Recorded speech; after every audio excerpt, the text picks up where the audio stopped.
Welcome to my channel movies vacuum. ఈ రోజు monarch legacy of monsters కి సంబంధించినటువంటి ఎపిసోడ్ 3 ఎక్స్ప్లెనేషన్ చేద్దాం.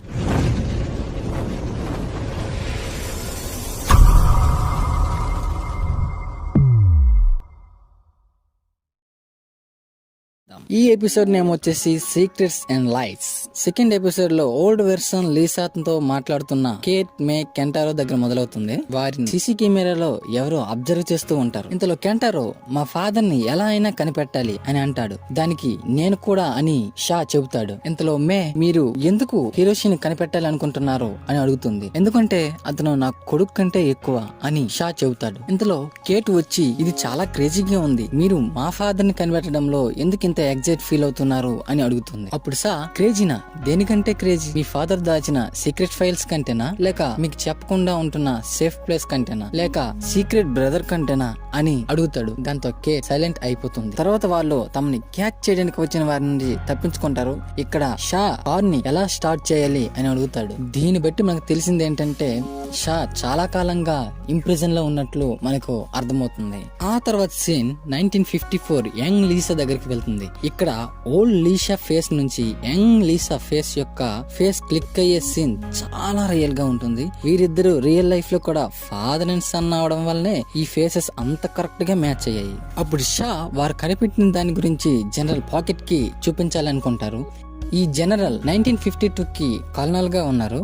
1954 కి జనరల్ గా ప్రమోషన్ వచ్చింటుంది. ఇంతలో బిల్లీ వీటి గురించి చెప్పడం అంత సేఫ్ కాదు అని అంటాడు. మనకి ఫండింగ్ రావాలంటే చెప్పక తప్పదు అని షా చెబుతాడు. తర్వాత షా జనరల్ కి వారు ఇండోనేషియాలో కనుగొన్న గాడ్జిల్లా ఫుట్ ప్రింట్ యొక్క ఫాజిల్ ని చూపిస్తారు. అతను దాన్ని చూస్తూ ఇది కళా నిజమా అని ఆశ్చర్యపోతాడు. ఇంతలో షా మేము కొన్ని రేడియేషనల్ సిగ్నల్స్ ని కనుక్కున్నాము, అవి ఆ మాన్స్టర్స్ కి సంబంధించినవి.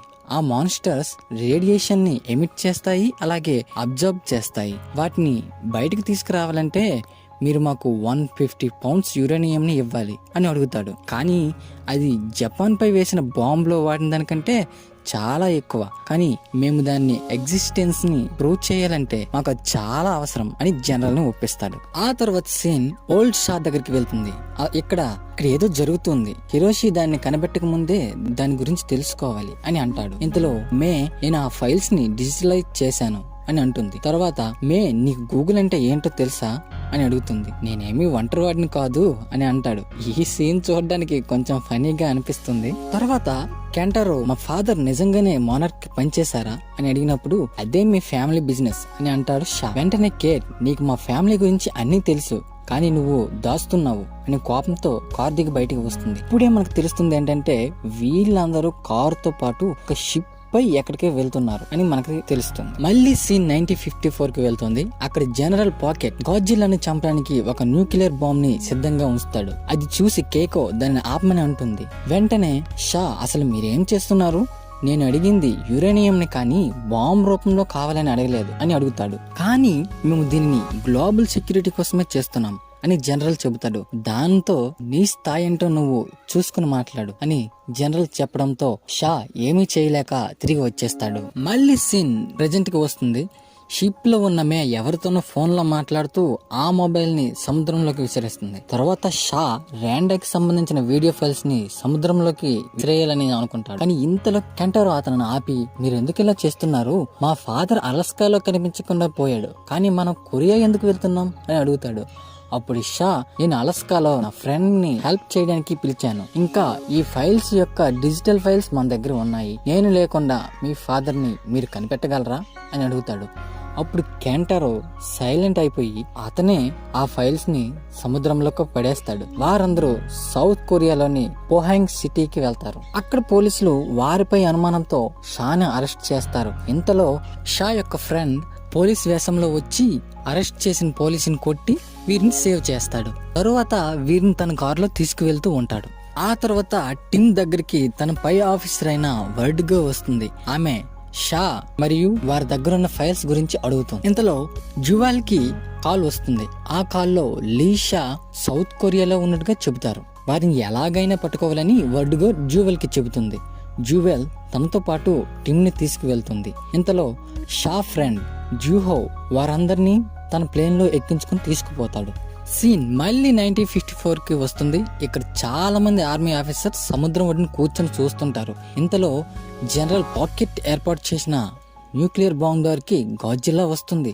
దాన్ని చూస్తూ ఇంతకు ముందు ఇటువంటి దాన్ని మనం చూడలేదు అంటూ ఆశ్చర్యపోతారు. ఇంతలో జనరల్ బ్లాస్ట్ చేయమని చెబుతాడు. కేకో ఆ బ్లాస్ట్ ని ఆపనని ప్రయత్నిస్తుంది, కానీ ఆమెను షా ఆపేస్తాడు. బాంబు బ్లాస్ట్ అవుతుంది. అందరూ గాడ్జిల్లా చనిపోయిందే అనేసి అనుకుంటారు, కానీ మనకు తెలిసిందేగా గాడ్జిల్లా అంత సింపుల్ గా చనిపోయే రకం కాదని. ఆ తర్వాత ప్రెజెంట్ లో షా, నేను మీ ఫాదర్ ని కలిసి 20 సంవత్సరాలు అయ్యింది. అతను యానిమల్స్ కి ఎటువంటి హాని చేయడు, కానీ మోనార్క్ యొక్క డేటా డ్రైవ్స్ ని చెక్ చేసేవాడు అని చెబుతాడు. ఇంతలో మే గూగుల్లో సెర్చ్ చేసి వారికి సంబంధించి కొన్ని జియో కోఆర్డినేట్స్ ని కనుక్కుంటుంది. అవి Mexico, north Africa and Asian steps కి దారితీస్తాయి. వీటిని బట్టి హిరోషి వెళ్లిన ప్లేస్ ని కనుక్కుంటారు. దాంతో వారు ఆ ప్లేస్ కి వెళ్తారు. మళ్ళీ సీన్ 1954 షా దగ్గరికి వెళ్తుంది. మనకి general extra staff, extra equipment, చాలా ఫండింగ్ ని ఇచ్చారు, కానీ మేము వాటిని రిజెక్ట్ చేసాం. దాంతో ఆయన మనకి ఒక బ్లాంక్ చెక్ ని ఇచ్చేశారు అని చెబుతాడు. దీని ద్వారా మనం మన యొక్క రీసెర్చ్ ని కంటిన్యూ చేయొచ్చు, అలాగే గాడ్జిల్లా లాంటి చాలా క్రియేచర్స్ ని మనం ఇంకా కనిపెట్టొచ్చు అని డాక్టర్ కేకోని ఓదారుస్తాడు. మళ్ళీ సీన్ 2015 కి వస్తుంది.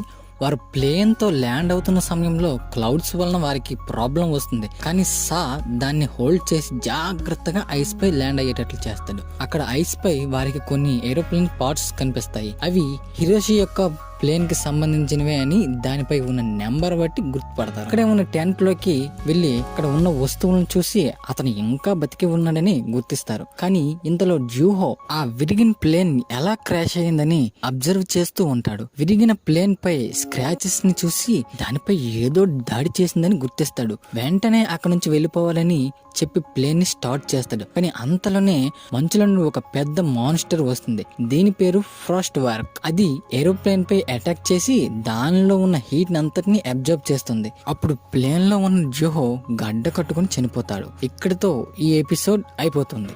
సో ఫ్రెండ్స్, మీరు ఇంకా ఈ సిరీస్ కి సంబంధించిన episode 1, episode 2 and Godzilla x Kong new empire trailer details break down videos చూడనట్లయితే వెంటనే కింద ఉన్న డిస్క్రిప్షన్ లింక్స్ ద్వారా, అలాగే పైన ఉన్న కార్డ్స్ పై క్లిక్ చేసి చూసేయండి. మా వీడియోస్ మీకు నచ్చినట్లయితే లైక్ చేయండి, షేర్ చేయండి. ఇలాంటి మరిన్ని వీడియోస్ కోసం మా ఛానల్ ని సబ్స్క్రైబ్ చేసుకోండి.